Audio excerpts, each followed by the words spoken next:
Deputy President Kindiki has a vote to lead a campaign against his predecessor Gachagua.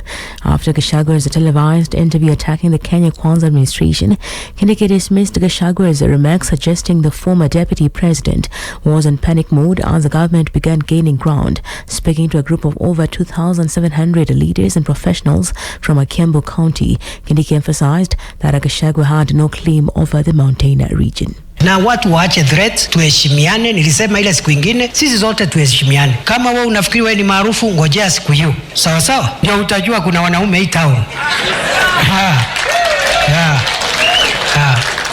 Unaongea mapema na mathreats mingi. Threats upon threat. Kiona hiyo rally usidharau. Ndio inabeba gari ya moshi. Hii siasa. Si wakati itafika. Si tunafanya kazi kwanza. Si tulisema kazi kwanza. Wengine nao wanapigana na sisi, waambiwe nao hata nyinyi mlikuwa na wakati. Ni agenda gani ya Kiambu ulisukuma mbele?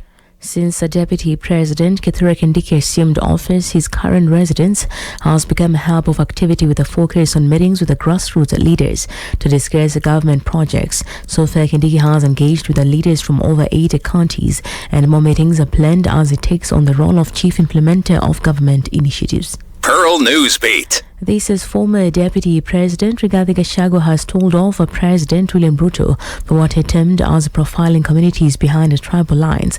Gachagua says Ruto is abusing his office by using unpresidential language when addressing key concerns raised by Kenyans. According to Gachagua, who was speaking at a burial ceremony in Laikipia, the language by the head of state exacerbates division in the country.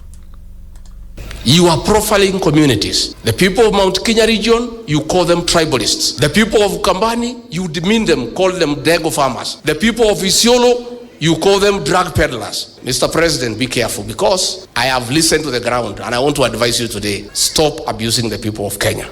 Because if you continue, Mr. President, these Kenyans will abuse you. The former second-in-command further called to order the head of state and asked him to respect the highest office of the land by upholding its dignity. Gachagua's remarks comes after President William Ruto was forced to quell boiling tension in the northeastern region when he abolished the vetting of persons when seeking registration and immense resistance to the Mars cattle vaccination drive. Hiyo ofisi ni kubwa, and some of us would want to occupy that office one day. Hatutaki ikosewe heshima. Rais na kuomba, tafadhali wacha kutukana wa Kenya. Hata kama hawajasoma, hata kama hawana PhD, hata kama hawana degree, ndio walikuchagua hawa. Na hao ndio walikupatia hiyo kiti. Hakuna haja uwatukane. Hakuna haja watu wakisema wataki chanjo unawaita wajinga. Hakuna haja utukane hawa watumishi ya Mungu kusema ati hawajasoma. Hakuna haja uita watu wajinga. Hakuna haja hii watu ya Mlima Kenya walikuchagua kuita hawa kabila. Na walikuchagua wakijua wewe si mmoja wao. Please, Mr. President, with tremendous respect to the office that you occupy, stop demeaning your office by abusing the people of Kenya. 50 youths arrested during a security operation in Isiolo town on Friday and Saturday were released after pleading guilty to charges of being drunk and disorderly. The operation followed an incident in which a group of youths heckled President William Ruto during his visit to the town, reportedly angering the head of state. The youths appeared before Isiolo senior resident magistrate Maureen Odhiambo, who ruled that they be discharged with a warning not to repeat the offence. Magistrate Odhiambo noted the charges were minor and under Section 35 the offenders were pardoned without a fine.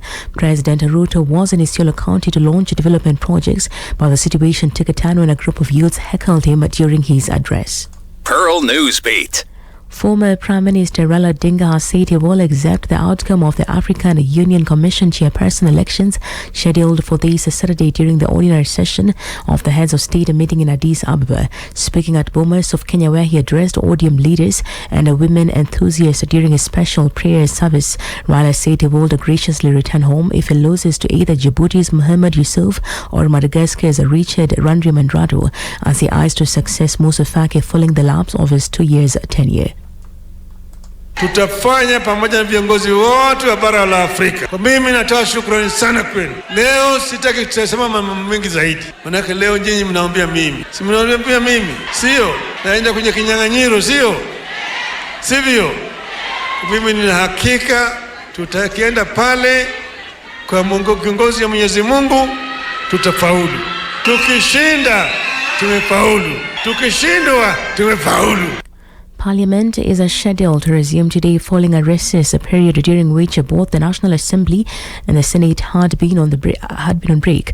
During the upcoming session, Parliament is expected to reconstitute 18 of its committees, a standard procedure that occurs once Parliament reconvenes from recess.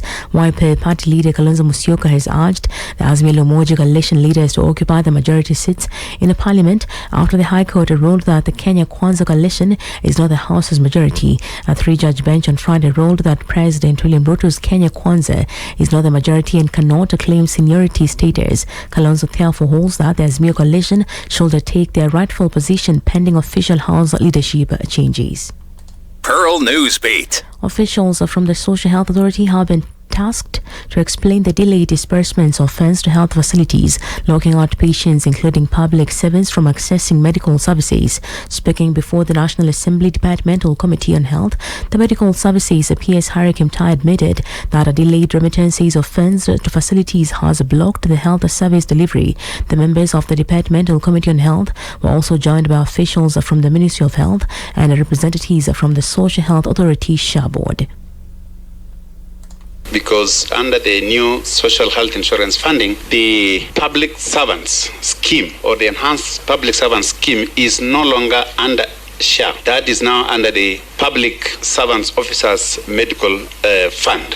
So that is now has been removed, and SHA has been contracted separately to provide that service. And they are supposed to pay 3% of the total amount. 2, if they have not paid, as of now, you hear a lot of complaints because SHA, under the Public Officers Medical Fund, have not remitted anything to the facilities. And so most of the facilities are not treating the public servants or civil servants.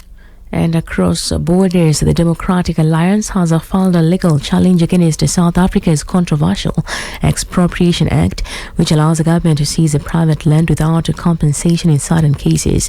This move has sparked a row with the U.S. President Donald Trump, who froze a foreign aid accusing the country of already confiscating land.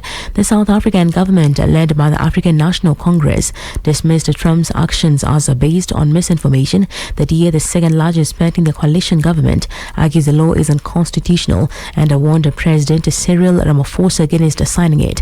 Land ownership has been a long contentious issue in South Africa, with the most private farmland owned by white people 30 years after the end of the racist system of apartheid.